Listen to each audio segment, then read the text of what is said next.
This is Imam Muntadar City. It's a shantytown in west central Baghdad. This house over here is made out of old swamp coolers, basically old air conditioning parts. 120 families live here, but not by choice. They built these homes from whatever rubble they could find. An old orange drink box makes a new window.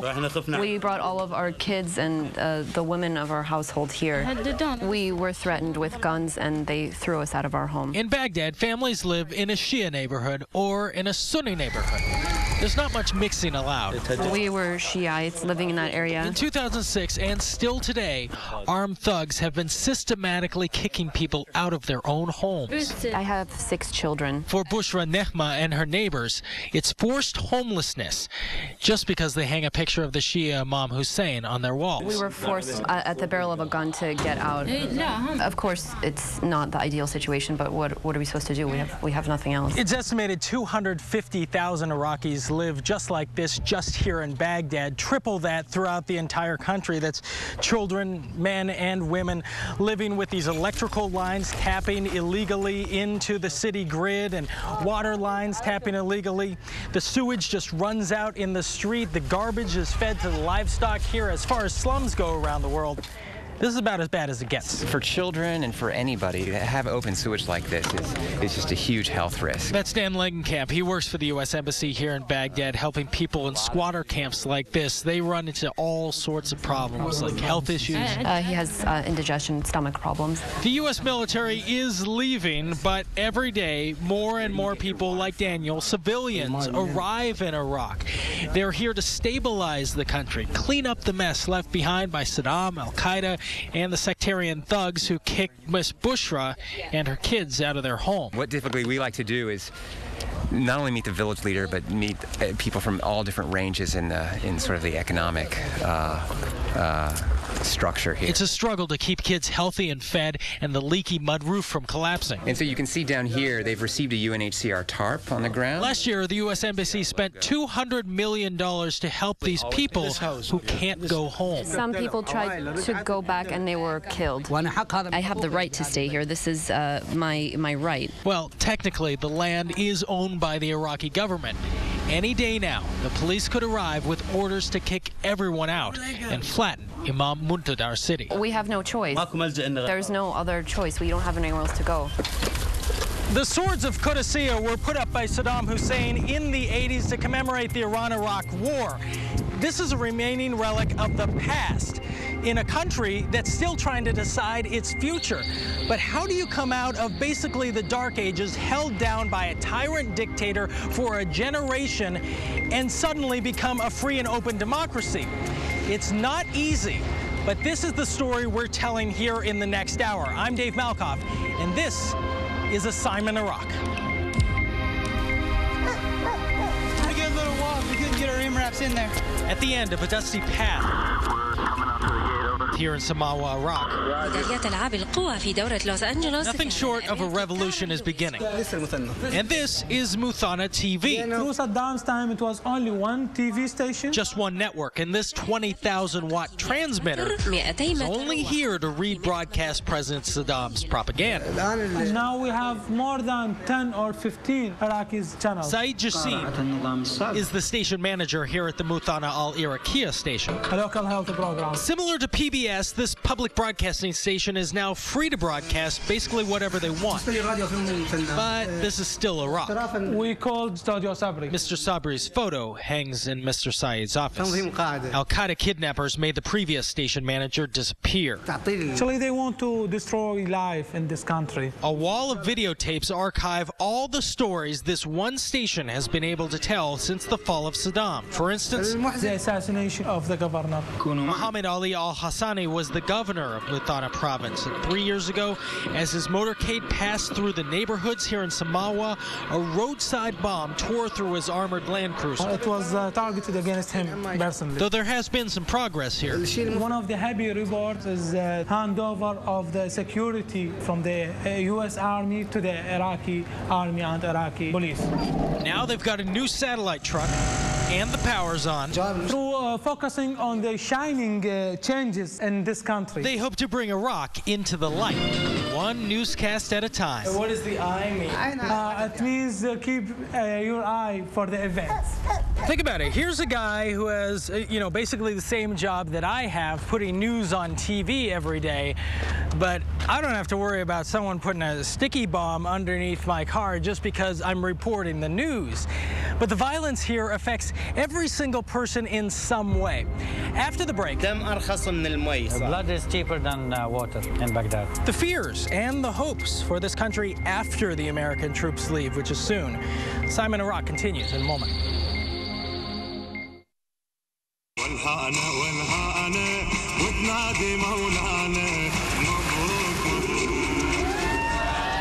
We're in downtown Nasiriyah. Where it's a summer Muslim holiday, birthday cake for the Shia Imam called El Mehdi. Here at the amusement park, My family. This is my son. My wife. just pick a random family. I am assistant prof. Professor Nadim, for example, teaches at the local technical college and knows things are so much better here than they used to be. Even just 3 years ago, you'll find Iraqis everywhere focusing on the future.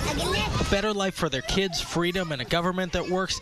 Now, you've heard the American military is leaving. That's true, but the diplomats are staying, including this group from something called the Provincial Reconstruction Team, or PRT. They're a division of the U.S. State Department, and they're here to help the Iraqis provide for themselves, long after Saddam and long after the war. We love the Americans, and we hope that they are prosperous. Amazing how safe I feel out here, although I am wearing a protective vest underneath my shirt.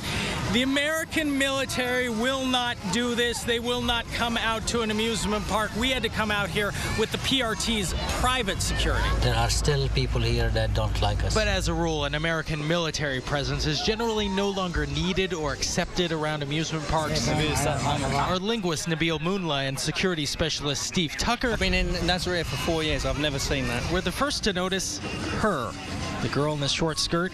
Now, look at all the women around here, and then back to her. Looks like things are changing. People are getting out of their shells, and they're realizing that there is freedom. Freedom to wear what you want to wear. Now, at first, sure, I thought it was just guy talk, everyone just blown away by this girl in the short skirt. But I came to realize that her dress represented a fundamental shift in the conservative culture here in Nasiriyah. Just a few years ago, she would have been in big trouble wearing something like that. Still, not everyone sees such a progressive future. Inshallah. God willing, he says, Iraq's worst days are behind us. But it's easy to feel like an outsider walking these streets, trying to get a feel of how the U.S. efforts are playing out here in southern Iraq. Gradually, things are improving. Security is very good, except for the government is not being formed fast enough. At the ice cream shop, Fustuqa means pistachio. you'll get a second opinion. This country runs on small generators. State-run power plants are in a constant state of rolling blackouts. They need to take care and fix the electricity in Iraq. It's a major issue with no easy fix. These are your best curtains here? Yes, these are the best curtains, different colors. Saad Habib moved here from Baghdad to sell curtains and escape the violence. We were hoping that after the Americans liberated us, that they would do lots of infrastructure projects, but we have not really seen much going on. To be fair, Americans and Italians have built schools and clinics and seen solid results here. Several things. Chief of police is really in very much control now than the previous chief of police. But nobody knows how well he'll function after the U.S. military support leaves. When they finally leave completely, the Tigris and Afritis are going to be full of blood. Ultimately, the people of Iraq will decide their own fate in this experiment with Iraqi democracy and free market. How has business been here? It will only be better business if the Americans, before they left, made sure that they have the right people in government and that they cut off the ones that are robbing us. Right now, there are only 50,000 American troops in the entire country of Iraq, maybe less by the time you see this. And by New Year's Day 2012, that number will be down to 0. That is the agreement that the U.S. signed with the new Iraqi government. So, how is that new democracy thing doing? To answer that question, we really had to meet with the people who run the local provincial governments here. Downtown Baghdad, the beginning of the week. This is Kerch side. They call it Kerch. We're in up-armored SUVs moving through what seems like a free-for-all, no-rules traffic jam. Finally, we get to our destination. Okay, guys, so what's Mary doing? Now, what appears to be any beginner English class is much more. The English has become like a global language. Dr. Faraz, education chair here at the Provincial Council building downtown. Yes, better?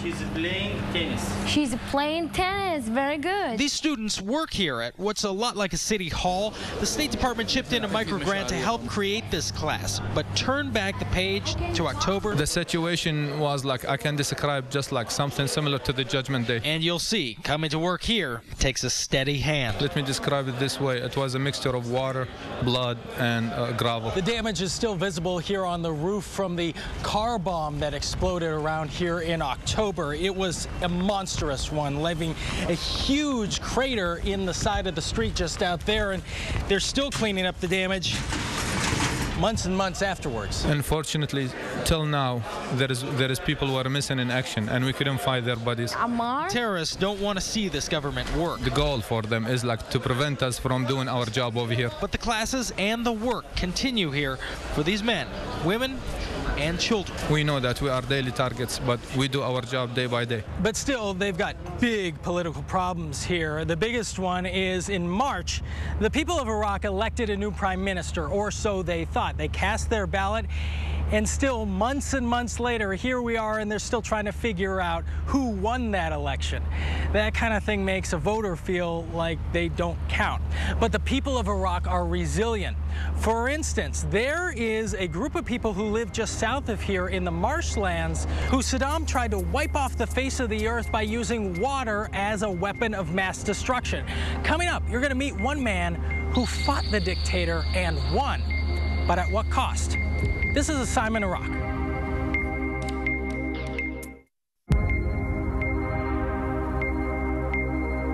And we're back. My name's Dave Malkoff. I am here in the country of Iraq, digging up stories and getting into some pretty crazy places like this.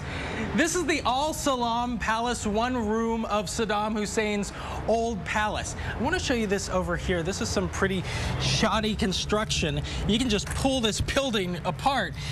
You know why? Because this was built during the sanctions and post the sanctions, so he was pretty much stealing from his own people to build ornate palaces like this for himself and his friends. Another story about people rising above Saddam.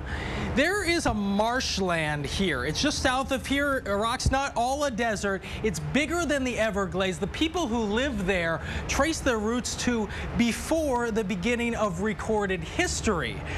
Let me introduce you to one of those guys. You see, my story is very lovely story. And it's a story that starts 4,000 years ago when the ancient Sumerians first settled the wetlands between the Tigris and Euphrates. We're flying over some of the marshes here in southern Iraq, home to a people known as the Marsh Arabs. This is where Jassim al-Assadi was born into a way of life unchanged by time. First, I opened my eyes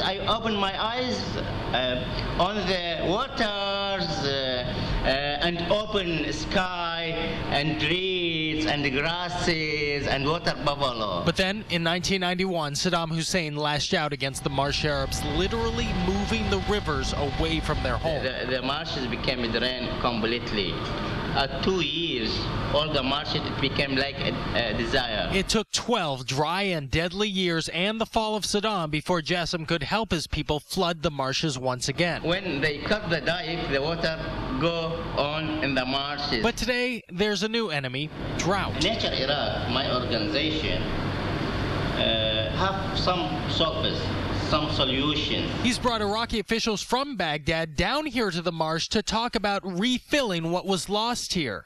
Then finally, on May 25th of this year, they complete the connection between the east and the west. This way of life is slowly returning back to Jassim's waterlogged school days. There is students, teachers, and snacks, fish, and pets. In the water underneath in your the desk? water and yes, in the water under the desk. Yes, of course, of course. Assignment Iraq continues after this short break.